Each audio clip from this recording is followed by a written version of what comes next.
மாயாவதி, தற்போது சென்னையில போர் பாதுகாப்பு ஒத்திகையானது துவங்கி இருக்கிறது. அங்க இருக்கக்கூடிய கள நிலவரம் என்ன, விவரங்களை நீங்க பதிவு பண்ணலாம்.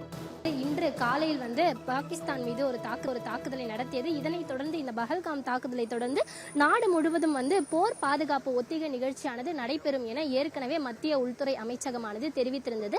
அதன் அடிப்படையில் இந்தியாவில் இருக்கக்கூடிய அனைத்து மாவட்டங்களிலும் போர் பாதுகாப்பு ஒத்திகை நிகழ்ச்சி இன்று நடைபெறும் என தெரிவிக்கப்பட்டிருந்த நிலையில் இந்தியா முழுவதும் குறிப்பாக 259 மாவட்டங்களில் இந்த போர் பாதுகாப்பு ஒத்திகை நிகழ்ச்சியானது நடைபெறுகிறது. குறிப்பாக 242 இடங்களில் இந்த போர் பாதுகாப்பு நிகழ்ச்சியானது நடைபெறுகிறது.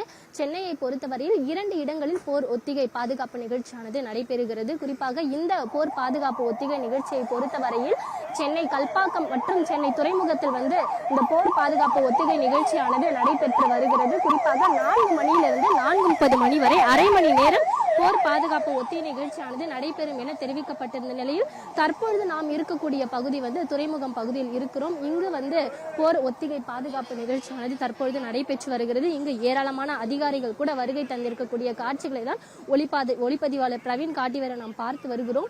இந்த போர் பாதுகாப்பு ஒத்திகையை பொறுத்தவரையில் வான்வெளி தாக்குதல் முன்னெச்சரிக்கை கருவிகளின் செயல்திறனை மதிப்பிடுவது, அதே போல ராணுவ கட்டுப்பாட்டு அறைகளின் செயல்திறனை பரிசோதிப்பது, நிழல் கட்டுப்பாட்டு அறைகளின் தயார் நிலையை ஆய்வு செய்வது உள்ளிட்ட நடவடிக்கைகள் இந்த போர் ஒத்திகையின் போது மேற்கொள்ளப்பட இருக்கிறது. மேலும் எதிரிகள் தாக்குதல் நடத்தினால், அதே போல வான்வழியிலிருந்து தாக்குதல் நடத்தினால் எவ்வாறு பாதுகாப்பாக இருக்க வேண்டும், பொதுமக்கள் தங்களை எவ்வாறு பாதுகாத்துக் கொள்ள வேண்டும், பொதுமக்களை ராணுவ வீரர்கள் எவ்வாறு பாதுகாக்க வேண்டும் உள்ளிட்ட ஒத்திகை நிகழ்ச்சிகளும் நடைபெற இருக்கிறது.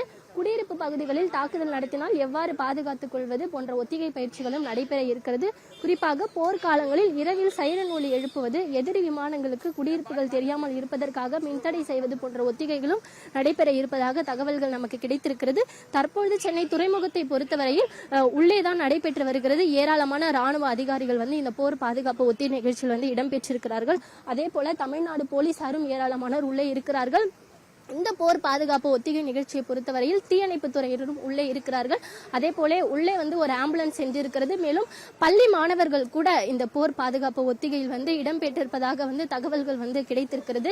சரியாக அரை மணி நேரம் இந்த போர் பாதுகாப்பு ஒத்திகை நிகழ்ச்சியானது நடைபெற இருப்பதாக தெரிவிக்கப்பட்டிருக்கிறது. இந்த போர் பாதுகாப்பு ஒத்திகையை பொறுத்தவரையில் ஏற்கனவே உள்துறை அமைச்சர் தலைமையில் ஆலோசனை கூட்டம் நடைபெற்றது. சற்று நேரத்திற்கு முன்பாக கூட தமிழக முதலமைச்சர் மு.க. ஸ்டாலின் தலைமையில் ஒரு ஆலோசனை கூட்டமானது நடைபெற்றது. மத்திய அரசின் அறிவுறுத்தலின்படி மாநில அரசின் அனைத்து மாவட்டங்கள், மாநில அரசினுடைய ஒரு சில பகுதிகளில் நடைபெறும் என இன்று தெரிவிக்கப்பட்டிருந்த நிலையில் சரியாக 4 மணிக்கு தொடங்கி 4:30 மணி வரையில் சென்னை துறைமுகத்தில் இந்த போர் பாதுகாப்பு ஒத்திகை நிகழ்ச்சியானது நடைபெற இருக்கிறது. ஆபிரகாம்.